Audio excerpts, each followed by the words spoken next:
घेवर, सोमवार, पकौड़े, उमस और कीड़े मकोड़े, ये स्पेशलिटी है उस सीजन की जिसे हम सावन कहते हैं। पानी तो और भी महीनों में बरसता है, पर इसका स्थान कुछ विशेष है। और अगर आपको समझ में ना आया हो तो ये वो सीजन है जब भारत में मानसून आता है, यानी कि बारिश होती है। तो जिन लोगों का हिंदी कैलेंडर का ज्ञान थोड़ा तंग है, उनके लिए भारत में 3 महीने बारिश होती है हिंदी कैलेंडर के अनुसार: आषाढ़, सावन और भादो। आषाढ़ निकल चुका है, सावन चल रहा है और भादो में श्री कृष्ण जन्माष्टमी आएगी, क्योंकि अगला महीना है। भारत में बारिश का मौसम जून से शुरू होता है और जुलाई, अगस्त और सितंबर तक चलता रहता है। पर सावन का महीना जो जनरली 20 जुलाई के आसपास ही शुरू होता है और 20 अगस्त के आसपास तक खत्म होता है, उसका एक विशेष स्थान है। और हम कह सकते हैं कि सावन का नाम ही काफी है। इस मौसम में आपकी पूरी लैंडस्केप चेंज हो जाती है।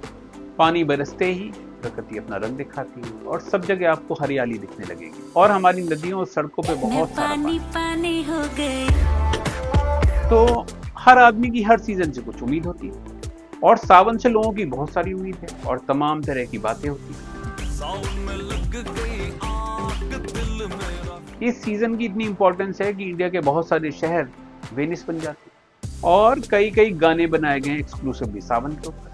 कोई कह रहा है सावन को आने दो, सावन को आने दो। हीरोइन कह रही है कि तेरे 2 टके की नौकरी और मेरा लाखों का सावन।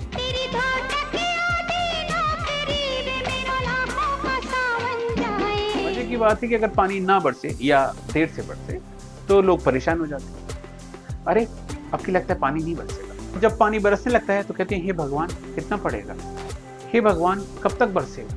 भगवान भी कंफ्यूज हो जाते होंगे कि आखिर चाहते क्या हो या फिर। अच्छे पति की चाह रखने वाली लड़कियां भी सावन का बेसब्री से इंतजार करती हैं और बड़ी संख्या में लड़कियां सोमवार का व्रत रखती हैं। और अगर आप नॉर्थ इंडिया की बात करें तो कुछ दिन को छोड़ दें तो ज्यादातर दिन आपको पसीना ही पोंछना पड़ेगा। तो इस सीजन में चैन कम मिलता है। मई जून की भीषण गर्मी से लोग परेशान हो जाते हैं और उनका जीना हराम कर देती है। और सावन जैसे ही आता है ऐसा लगता है कि कुछ भला होगा, पर भला होता नहीं है, क्योंकि उसमें उमस नाम का चिपचिपापन और जुड़ जाता है और बॉडी से स्वेटिंग खत्म होने ही नहीं आती। कूलर छुट्टी पे चले जाते हैं और गर्मी को कम करने की बजाय उमस को बढ़ा बढ़ा के गर्मी और बढ़ा देते हैं। इस सीजन में एकमात्र सहारा सिर्फ एसी से ही है।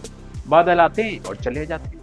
स्कूल कॉलेज में पढ़ने वाले बच्चे रेनी डे की उम्मीद रखते हैं और बादल आश्चर्यजनक रूप से स्कूल टाइम पे गायब हो जाते हैं और बारिश रुक जाती है और स्कूल लगवाने के बाद बारिश फिर चालू हो जाती है और अगर ना हो तो छुट्टी के समय फिर वापस आ जाती है। जब पानी बरसता है तो हर तरफ हरियाली छा जाती है और इसीलिए कहा भी गया है सावन के अंधेरे को हरा ही हरा दिखाई देता है। पर अफसोस की बात है कि पिछले कुछ समय से ये सीजन पहाड़ और लैंडस्लाइड यानी कि पहाड़ गिरने की खबरों से भरा रहता है। क्लाइमेट चेंज की वजह से गर्म होती हमारी पृथ्वी का असर तो हर जगह देखा जाता है और पानी बरसने का पैटर्न भी बदलता जा रहा है। ज्यादातर जगह ऐसा देखा जा रहा है कि जहां भी पानी बरसता है एकदम से इतना तेज पानी बरसता है कि बाढ़ तक आ जाती है, जान माल का नुकसान होता है। सवाल ये कि अब हर सीजन अपने एक्सट्रीम पर क्यों हो रहा है, तो जवाब सिर्फ एक ही है, क्लाइमेट चेंज होने की वजह से। हमारी अर्थ दिन पर दिन गर्म होती चली जा रही है और ऑब्वियस सी बात है कि इसके लिए हम ही लोग जिम्मेदार हैं और हमारी एक्टिविटीज जिम्मेदार हैं, जिनको एंथ्रोपोजेनिक एक्टिविटीज कहते हैं। और बहुत ही ऑब्वियस सी बात है कि जब तापमान बढ़ेगा तो ज्यादा पानी इवेपोरेट होगा और ये सब कहीं ना कहीं बढ़ते तापमान की वजह से है, जिससे एकदम से बहुत सारी बारिश और बाढ़ आने का खतरा हर जगह मौजूद हो गया है। और अगर आप ध्यान से देखेंगे तो आपको लगेगा कि पिछले कुछ सालों में ये घटनाएं बहुत ज्यादा बढ़ी हैं।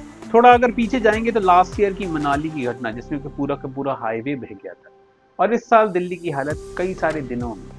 और हम चाहे अपने पहाड़ों की बात करें जहां तेज बारिश और लैंडस्लाइड की वजह से कई लोगों की जान गई। अभी हाल के दिन में ही केरल के वायनाड में हुई लैंडस्लाइड की घटना। हालांकि वेस्टर्न घाट पे छेड़छाड़ न करने की वार्निंग पहले ही दी जा चुकी थी, पर इसके बाद भी माइनिंग वहां नहीं रुकी और इसी को इसका जिम्मेदार माना जा रहा है। पिछले कुछ सालों की देखें तो हमारे एक्सट्रीम हीट वेव यानी कि बहुत गर्म दिनों की संख्या 15 गुना बढ़ी। पहाड़ों पे रोड बनाने और रेल लाइन डालने के चक्कर में हमने इकोसिस्टम को काफी डैमेज किया है। इससे पहाड़ भुरभुरे हो गए और वो जरा सी बारिश में गिरना शुरू हो जाते हैं। इन सब डेवलपमेंट की जगह बनाने के लिए पेड़ों को काट दिया जाता है, जो कि एक बहुत बड़ा कारण है। और अगर इंडिया की बात करें तो शायद ही कोई शहर होगा जहां पर पानी भरता ना हो। शहरों की सड़कें, गलियां सब पानी पानी हो जाती है। ज्यादा म्यूनिसिपैलिटीज कोई काम नहीं करती, ना कोई व्यवस्था करती।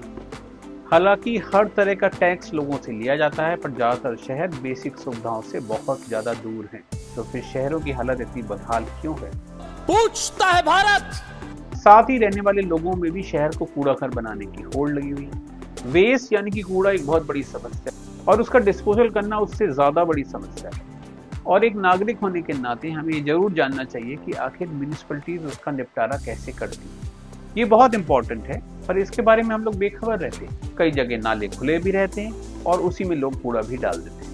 नाला साफ करने के लिए जाम लगाया जाता है और उसके बाद कूड़ा निकाल के वहीं बगल में रख दिया जाता है और जब तक ये कूड़ा उठाया जाता है तब तक काफी कुछ कूड़ा वापस उस नाले में चला जाता है। सरकार को बजाय झाड़ू लगवाने के स्कूल, कॉलेज और ऑफिस में वेस्ट मैनेजमेंट सिखाना चाहिए और हमें फोटो लगाने की कल्चर से भी निकलना पड़ेगा।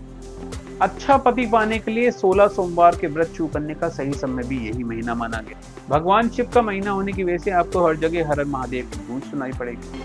सावन में मौसम ऐसा हो जाता है कि आपका दिल बेईमान हो जाता है और आपका दिल तरह तरह की फरमाइशें करने लगता है। इस सीजन में खाने पीने के बहुत सारे ऑप्शन आ जाते हैं और रोज नई नई डिमांड भी आती है। पकौड़े खाने का बहुत ज्यादा चलन है, चाय भी जरूरी है। हर घर में तरह तरह की फरमाइशों ने घर की महिलाओं का काम का बोझ और बढ़ा दिया है। पनीर, पालक, प्याज, हरी मिर्च और मूंग की दाल की पकौड़ी काफी डिमांड में रहती है। कोयले की धीमी आंच में दूर से सिकता हुआ भुट्टा यानी कि कॉर्न हर किसी को इसका दीवाना बना देता है। और घेवर इस सीजन की फेवरेट मिठाई है। तरह तरह के घेवर आपके हर डे को चीट डे बनाने पे तुले हुए हैं। हालांकि घेवर का एसोसिएशन तीज के त्योहार से भी है, जो राजस्थान, बिहार, हरियाणा और उत्तर प्रदेश में मनाया जाता है। इसमें औरतें पति की लंबी उम्र और अपने बच्चों और परिवार के भले के लिए प्रार्थना करती हैं। ऐसा कहा जाता है कि इस दिन भगवान शिव और मां पार्वती दोबारा मिले थे। तो बस सीजन को एंजॉय करिए, पर मीठा खाने के बाद वॉक करना ना भूलें।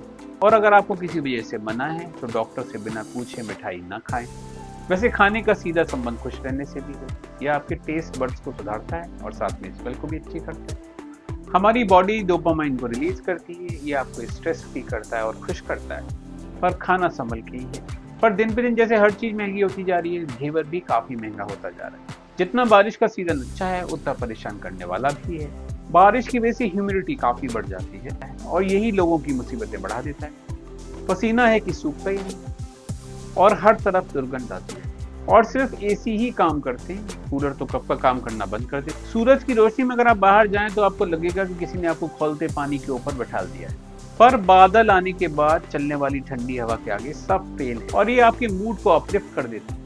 इस सीजन में गर्मी से आके ठंडा पानी पीना या ठंडी चीजों को खाना भी आपको नुकसान कर सकता है। गर्मी से सीधे एसी में आना भी आपको खांसी, जुकाम जैसी बीमारियां दे सकता है। बारिश के सीजन में रात के समय हर तरह के कीड़े मकोड़े आपको देखने को मिल जाएंगे और ये आपकी मुसीबतों को बढ़ा ज्यादा देते हैं। इनमें कुछ कीड़े तो गाना भी गा रहे होंगे और कुछ हवा में बहुत ही बुरी बदबू भी फैला रहे होंगे। तो खाना देख के खाइए, क्या पता आपके खाने में कोई तैर ना रहा हो।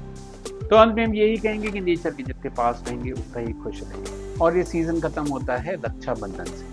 अंत में हम फिर वही करेंगे जो हम हर बार करते हैं, अपनी मार्केटिंग करेंगे। अगर आपको ये वीडियो पसंद आया हो तो इस वीडियो को लाइक करिए, हमारे चैनल को सब्सक्राइब करिए, कमेंट करके हमको ये भी बताइए कि आपको वीडियो कैसा लगा। अब हम आपसे मिलेंगे अगले वीडियो में, तब तक अपना ख्याल रखिए, हंसते रहिए, मुस्कुराते रहिए। Bye bye.